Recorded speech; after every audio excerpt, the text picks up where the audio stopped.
I'm here with the great Rocco Miller, college hoops analyst, bracketologist, scheduling expert. Thank you for coming on. I want to talk a little Providence basketball. Obviously, they have their tip-off tonight, celebrating last year's success, 18-1 at home. Can you talk a little bit just about I would say the reloading that Ed Cooley has been able to do, not just, in the transfer portal, but also getting some, pretty top recruits, Pierre, one of them, but just Providence moving forward.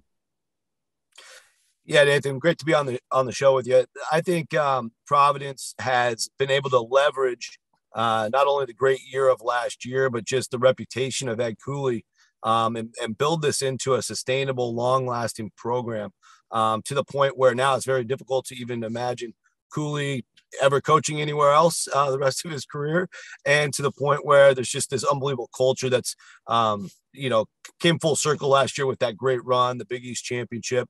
And I think you saw the freshman class come together late in the process, as a whole, keeping those kids committed because of the year they had. You saw Hopkins come over from Kentucky in the portal for similar reasons. They're now competing at a much more national level than maybe just fighting the other dogs in the middle of the Big East pack.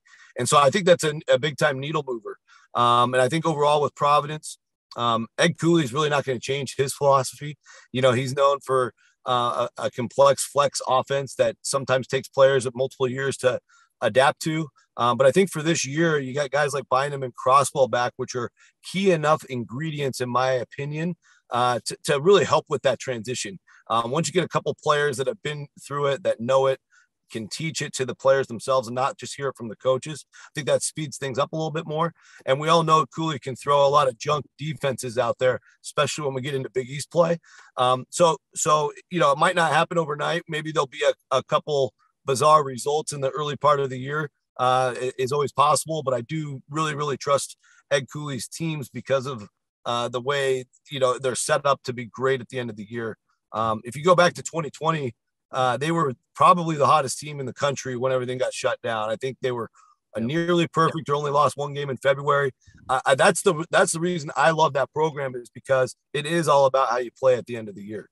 Absolutely. And, kind of sticking on Ed Cooley and Providence, obviously they got a lot of fanfare, as they should, because of the crowd. You look at the songs they played, but just, I've been in that atmosphere in Rhode Island. They've become the professional team in Rhode Island, I would say.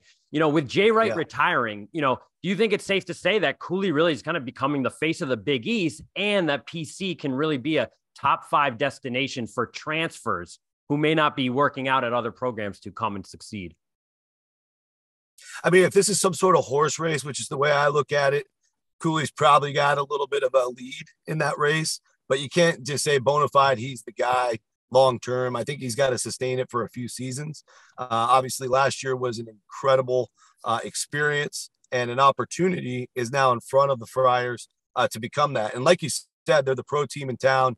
I visited Providence a few times. It's awesome downtown. The people are diehard sports fans, as we all know. So this has the ability to become something incredibly special. But Villanova is probably not dropping off too far.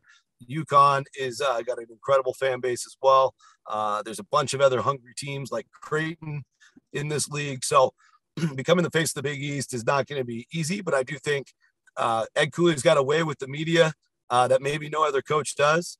And he's got a way with the players that maybe no other coach does. And I think that gives him a little bit of lead in that horse race, I said.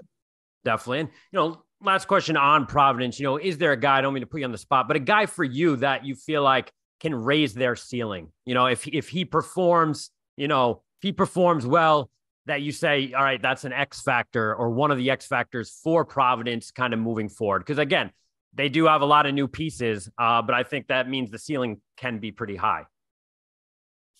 Agreed. I think Hopkins has to be that guy because he's just got a different gear and talent level than perhaps the rest of the roster. And so if he's ready to make that step forward and figure out how he fits into Cooley's system, I'm sure they're going to run a lot of offense through him. That's my expectation. But he's a true difference maker. Anybody that's been following him since his high school days, this is a different level of talent than Providence maybe even used to seeing. So Hopkins is going to have to be that guy from my perspective.